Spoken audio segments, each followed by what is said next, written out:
So, continuing with Plato's allegory of the cave. So we've set up this story where we have three prisoners at the bottom of a cave. They've been there since birth.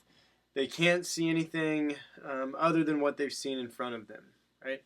That their neck and legs and arms have all been constrained so they can't see in front of them.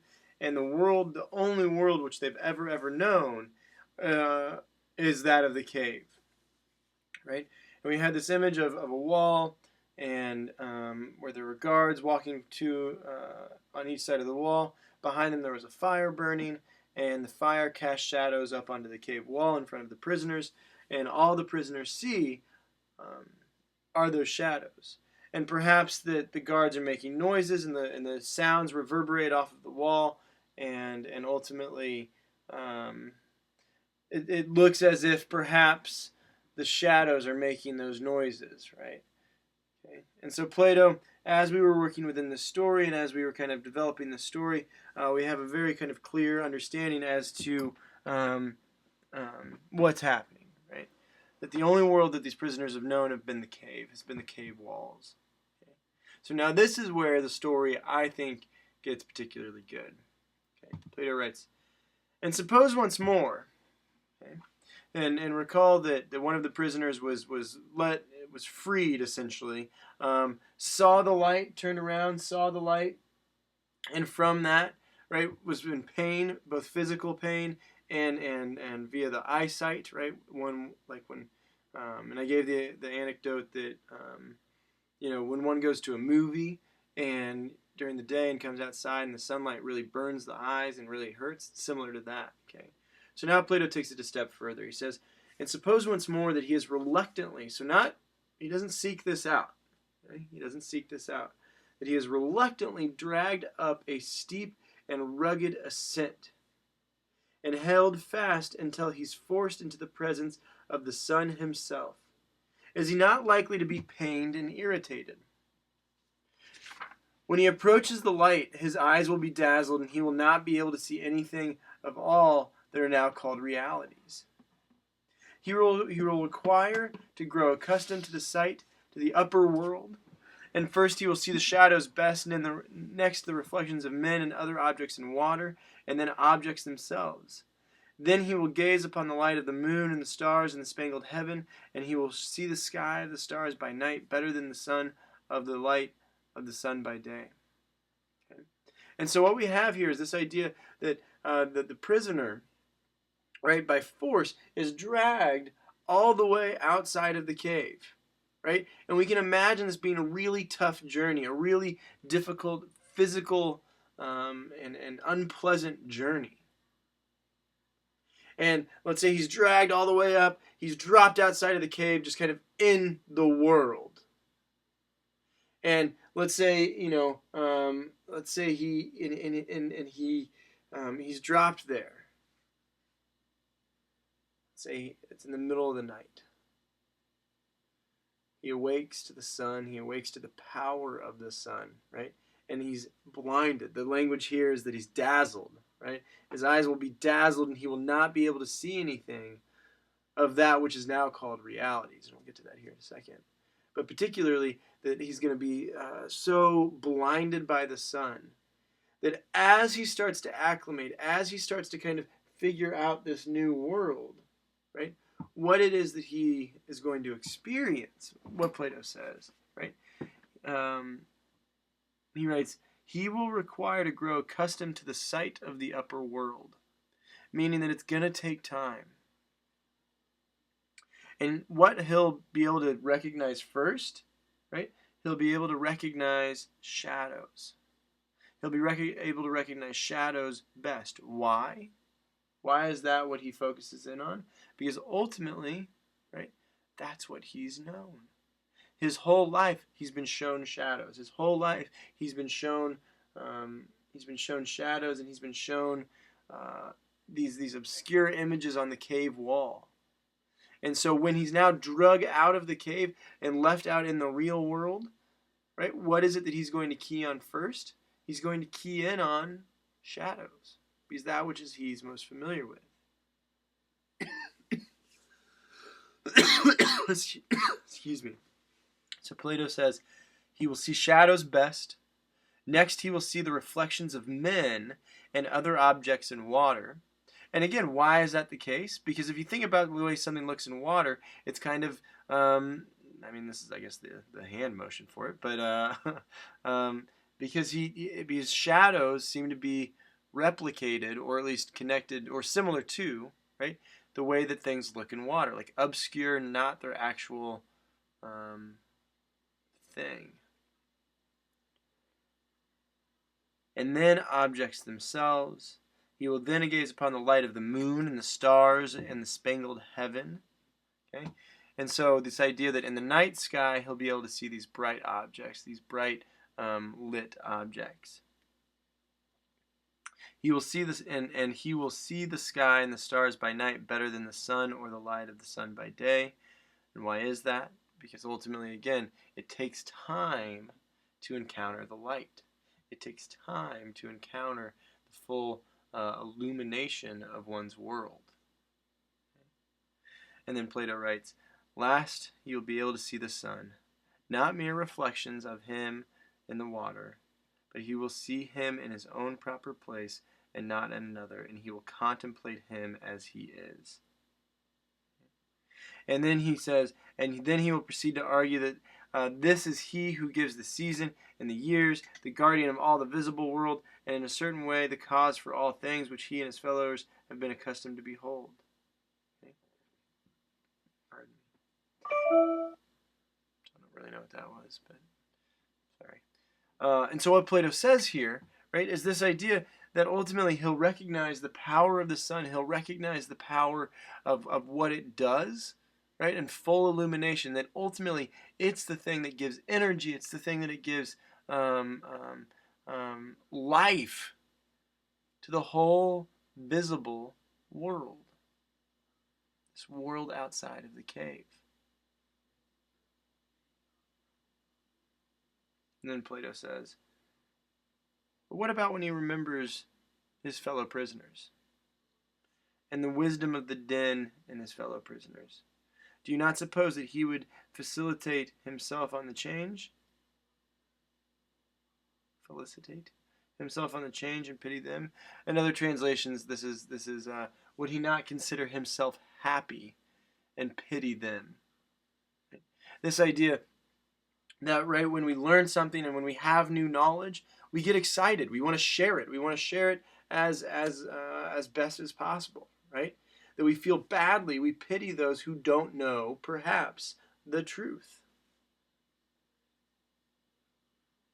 And so Plato is taking this kind of idea and applying it to the situation that when, he's just experienced this really, really difficult, this really, really challenging transformation. And ultimately, from this transformation, he's gained new knowledge, not only about himself, but on the world around him. And from that, right? He decides that he wants to go share that with his fellow prisoners, his former fellow prisoners anyway. Why? Because he has knowledge. He has the knowledge they don't. They are ignorant in thinking what it is that they know is the truth and the real. And when he remembered his whole habitat, and the wisdom of the den and his fellow prisoners, do you not suppose that he would be happy on himself and pity them? Blah, blah, blah. Skip that paragraph. Okay.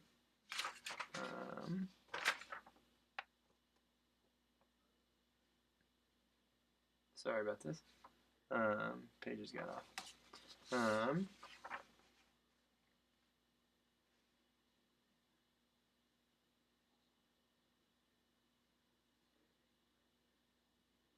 Sorry.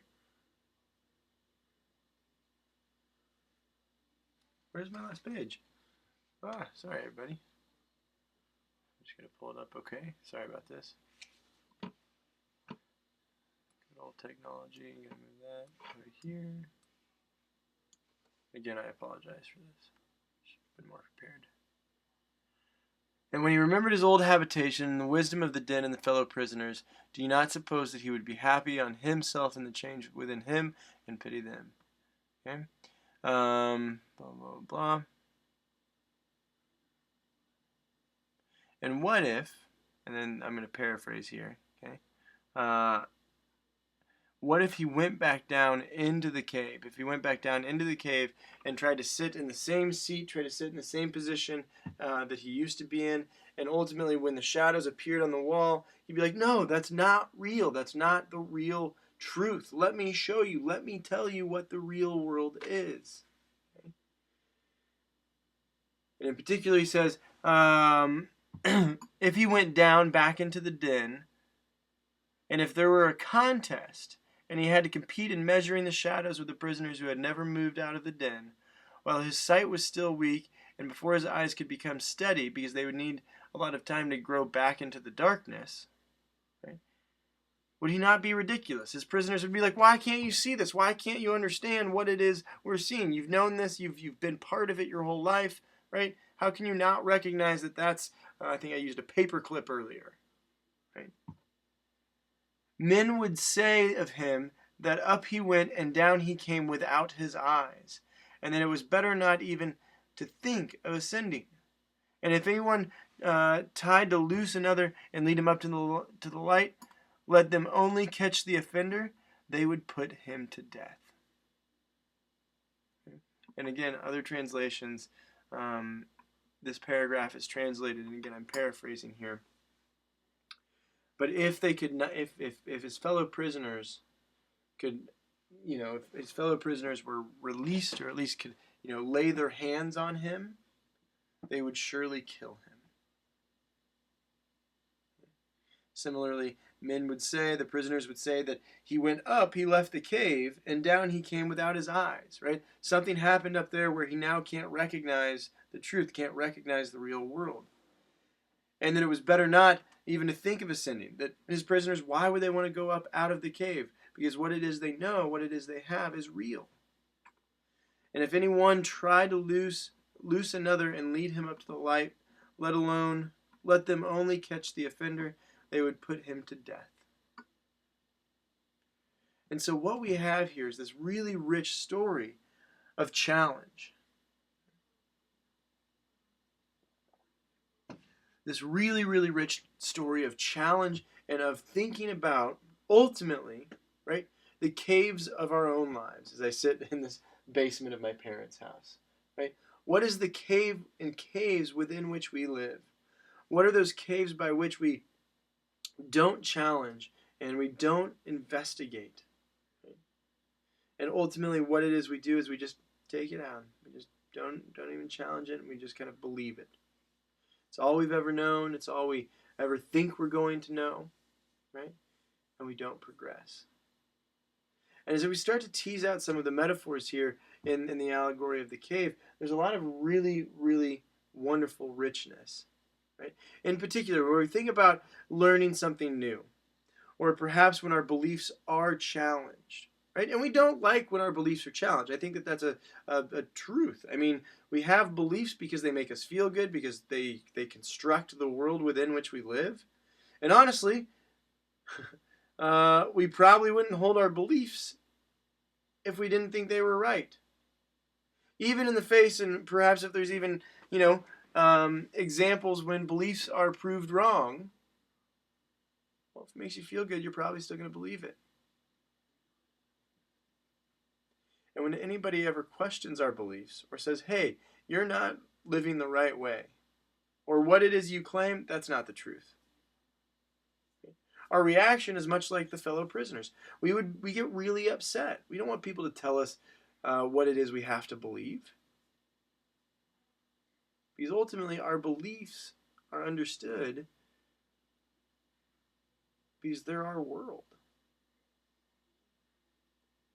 And so what Plato does in this allegory is he challenges us, and he makes us think about those caves within which we live, those things that we've accepted our whole lives that we've never challenged. Moreover, when we think about, and I think I was getting to this and I got sidetracked, sorry, but when we think about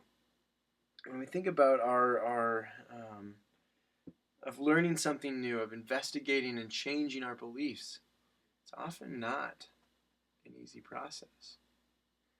Just like the path out of the cave, the rough, steep path that is physically challenging, mentally challenging, right? Ultimately, it's not easy. It's not easy to investigate new realities. It's not easy to investigate new ways of living or interpreting our world. Also, this idea, this imagery of light continually plays throughout the allegory. That this idea that the light, the illumination, the ability to fully participate with the light. That the light is above and that the darkness is below. And again, I think in the earlier lecture of yesterday, right, I drew the connection between the realm of the forms and the realm of the physical, and I connected that with how it was heavily infused into Christian theology, right? And similar imagery here. Throughout the religious texts of Judeo-Christianity, we have this dichotomy of light and darkness, right? Of good and evil, right? And again, that's exemplified in this allegory. This idea that that which is real, that which is true, is the light. Right? And thinking about it again from yesterday's lecture and connecting it to the realm of the forms, that very quickly we can understand that the realm of the forms is that which is outside of the cave. Right? That it holds truth, essence, all knowledge. The sun, right? The actual sun is kind of the conceptual analysis that allows us to understand that the sun gives everything meaning, right? Gives everything life, gives everything instantiation. Or the cave, right? This underground physical world, right? What it is, the cave is our realm of the physical. It's imperfect. There's not perfect knowledge. It's ever changing. We experience it through the senses, seeing, hearing, touching, tasting. Right? But only fully by kind of turning our attention to, and this is Platonic language here, and turning our attention to things above, the real world. Right? Perhaps we can start to investigate our lives in a much more full and rich way. And I think the challenge, and something that I try to take away in live versions of this class, is this idea of what are the caves within our own lives? Those things that we've just accepted since birth, that we haven't really challenged because we've been told to accept them, or we just haven't even just thought about challenging them, right? And so when we think about that, and when we think about the cave and the shadows, one thing particularly comes to mind. It's kind of ironic being an online class. But what about all of the screens that we are constantly bombarded by in 2016? This idea that all of these screens kind of just wash in front of our faces, or we don't question them. Things show up on Facebook, things show up on news feeds, etc., that we don't question. We just take it as it is. And how then that kind of influences our reality and our conceptions about reality might be very powerful. So think about, as you go forward and as you kind of watch the remaining videos on today's website, which there's one kind of, again, a nice little, I think it's like claymation of the allegory. And then there's also the Mumford & Sons song on there, which I did read somewhere that Marcus Mumford attributed the allegory of the cave to some of that song, and I had the lyrics link there as well, so fun little thing to check out. But in particular, thinking about the caves within which we live and ultimately contribute to our own ignorance. The allegory of the cave is all about liberation, light, new ways of thinking.